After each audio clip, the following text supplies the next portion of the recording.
आंतरराष्ट्रीय महत्त्वाच्या प्रोजेक्टमुळे जुन्नर आंबेगावमध्ये एक डेव्हलपमेंटल डेफिसिट तयार झालेला आहे आणि या डेव्हलपमेंटल डेफिसिट भरण्यासाठी माननीय मंत्री महोदयांकडे सरकारकडे ही विनंती आहे की यामध्ये जरी पाणी हा राज्याचा विषय असला तरी सुद्धा महत्त्वाची गोष्ट ही आहे की जुन्नर आंबेगावचा हा डेव्हलपमेंटल डेफिसिट भरण्याच्या दृष्टिकोनातून आज डिंबे इरिगेशन कुकडी इरिगेशनमध्ये कॅनॉल रिपेअरचं काम हे राज्य सरकारकडून हाती घेण्यात आलेलं, पण अजूनही कॅनॉलमध्ये फार मोठ्या प्रमाणावर गळती आहे आणि यासाठी जो अतिरिक्त निधी आहे, मी पुन्हा या डेव्हलपमेंटल डेफिसिटसाठी म्हणतो अतिरिक्त निधी केंद्र शासनानं देण्यात यावा.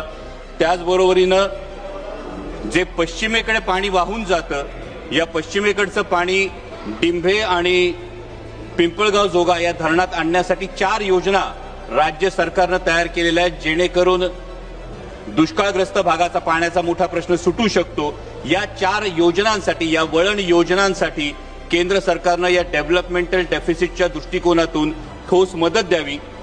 तिसरी महत्वाची गोष्ट आहे सर की आपण जे उत्तर दिलेलं आहे या उत्तरामधली अनेक धरणं आज 25 ते 30% गाळाने भरलेली आहेत आणि त्यामुळे धरणांची आज साठवण क्षमता कमी झालेली आहे.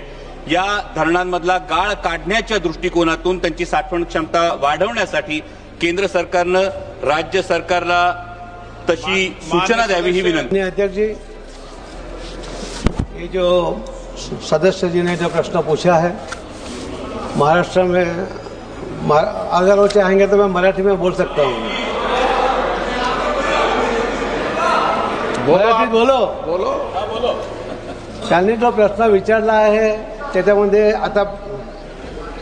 आतापर्यंत त्यांची अलग अलग योजनांवर कोकणी परियोजनावर त्यांना 757 करोड रुपये केंद्र सरकारकडून दिले गेले आहे आणि त्यांनी ते पूर्ण पैसे महाराष्ट्र सरकारने वापरलेले आहेत.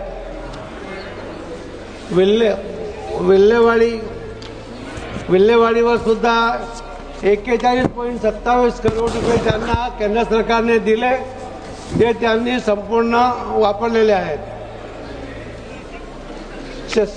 चस्कमान परियोजना 144 किलोमीटरचा लेंथ आहे, ते कंप्लीट झालेली आहे, परंतु त्याच्यामध्ये फक्त 14 किलोमीटर लाइनिंग झालेली आहे. 130 किलोमीटर मातीची परियोजना पूर्ण झाली आहे. त्यांना 114 करोड रुपये दिले होते, तिच्यातले फक्त 14 करोड रुपये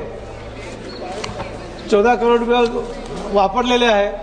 बाकी 100 करोड त्यांच्याकडे उपलब्ध आहे. महाराष्ट्र सरकार परियोजनेची किंमत वाढल्यामुळे दुसरे पैसे ते त्यांच्याकडून टाकून ते परियोजना पूर्ण करण्याकरता त्यांनी प्रयत्न सुरू केलेला आहे. धन्यवाद सर. सर, माझा प्रश्न पुन्हा केवळ किती निधी दिला हा नव्हता. कालही सदनाच्या पटलावर माननीय रेल्वे मंत्र्यांनी उत्तर देताना जीएमआरटीमुळे या भागामध्ये कुठलाही इंडस्ट्री होऊ शकत नाही, त्यामुळे हा एक देशाच्या दृष्टीने महत्वाचा, आंतरराष्ट्रीय दृष्टीने महत्वाचा एक प्रोजेक्ट जर आमच्या भागात आहे तर या भागामध्ये कुठलीही डेव्हलपमेंट होत नसल्यामुळे डेव्हलपमेंटल डेफिसिट तयार झालाय आणि ही नैतिक जबाबदारी केंद्र सरकारची आहे की या भागाचा डेव्हलपमेंटल डेफिसिट दूर करावा. यासाठी मी जे प्रश्न विचारले होते तर त्यातल्या एकाही प्रश्नाचं हे उत्तर मी आता विचारलेल्या प्रश्नाचं माननीय मंत्री महोदयांनी दिलं नाही की ज्या 4 वळण योजना आहेत, पश्चिमेकडे जाणारं पाणी हे पिंपळगाव जोगा आणि डिंबे धरणामध्ये आणण्यासाठीच्या योजनांमध्ये सरकार त्याला आर्थिक सहकार्य करायला तयार आहे का? कॅनॉल रिपेअरसाठीचा एक्स्ट्रा निधी हा सरकार देणार आहे का?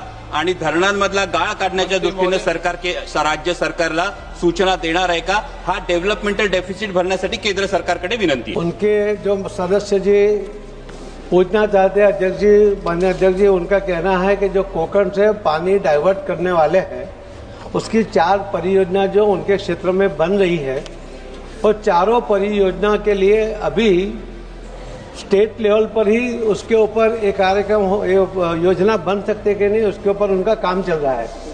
अभी तक ये योजना केंद्र सरकार के पास नहीं आई, हालांकि अभी तक राज्य सरकार ने भी उसको सैंक्शन नहीं दिया है.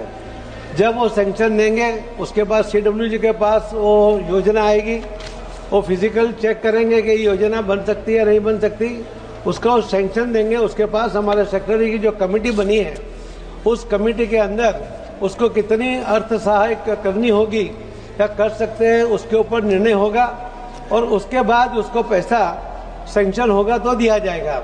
मगर अभी तक जो योजना जब स्टेट में नहीं बनी है, जब वहाँ भी अभी काम शुरू किया है, तो अभी ये उत्तर देना हमारे लिए संभव नहीं है।